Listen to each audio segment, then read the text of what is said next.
নমস্কার, welcome to my channel. আমার কিছু কথা। আমি অনিমেষ আপনাদের সঙ্গে। আজকে আমার বিষয় সমালোচক। পৃথিবীতে সমালোচনা করার মানুষ বহু আছে, তাদের কাজ শুধু সমালোচনা করা। আজ আমি দুজন বিশিষ্ট ব্যক্তির বিষয় বলবো। প্রথমজন আমাদের প্রাক্তন প্রধানমন্ত্রী ইন্দিরা গান্ধী, দ্বিতীয়জন বিশ্বকবি রবীন্দ্রনাথ ঠাকুর।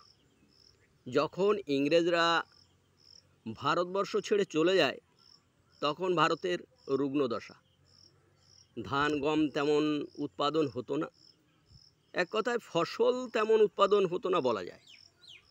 কতিপয় বড়লোক ছিল, না হলে না খেতে পাওয়া মানুষের সংখ্যা ছিল বেশি। তাই যখন ইন্দিরা গান্ধী প্রধানমন্ত্রী হলেন তখন তিনি ভারতকে এগিয়ে নিয়ে যাওয়ার জন্য নানান রকম পরিকল্পনা নিয়েছিলেন। সে সময় রাশিয়ার সঙ্গে আমাদের মিত্রতা খুব ভালো ছিল।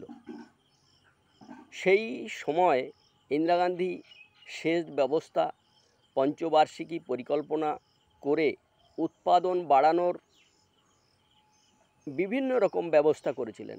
রেশনিং ব্যবস্থা চালু করেছিলেন এবং সে সময়ে শিক্ষার উন্নতির জন্য তিনি কলেজ স্থাপন, স্কুল কলেজের দিকে তিনি নজর দিয়েছিলেন।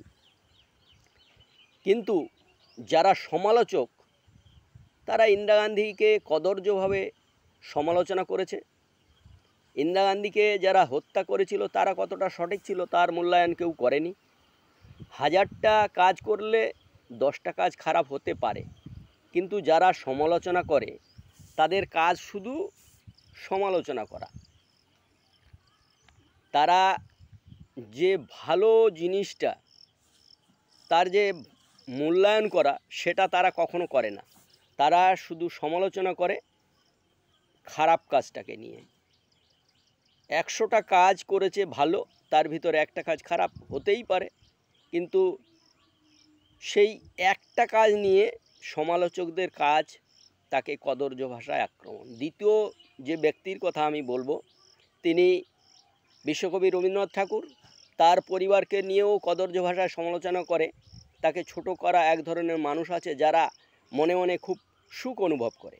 কেউ কেউ বলছে রবীন্দ্রনাথ নোবেল প্রাইজ যে পেয়েছে, যে লেখাটা, সে লেখাটা সে চুরি করে নোবেল প্রাইজটা পেয়েছে।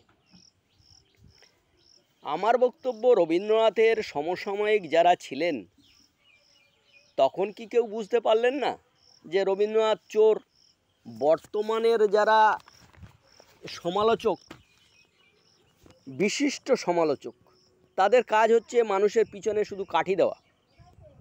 রবীন্দ্রনাথের পরিবার বাজে কাজে লিপ্ত ছিল, রবীন্দ্রনাথ চোর ছিলেন, এদের এই কথাগুলো যখন বলে তখন এই সমালোচকদের বিরুদ্ধে কেন আমাদের সরকারিভাবে ব্যবস্থা নেওয়া হয় না? তাদেরকে কেন কোর্টে হাজির করা হয় না? তাদের বিরুদ্ধে সরকারিভাবে অ্যাকশান নেওয়া উচিত, এটা আমার মনে হয়। আমার মনে হয় বিশিষ্ট ব্যক্তি যারা, তাদের বিরুদ্ধে এই রকম সমালোচনা করলে তার উচিত শিক্ষা দেওয়া উচিত, এটা আমি মনে করি। সরকারের কাছে আমার নিবেদন, এই সমস্ত সমালোচকদের সমালোচনা বন্ধ করার তাগিদ যেন তারা নেন। আজ আমি এই পর্যন্ত রাখছি।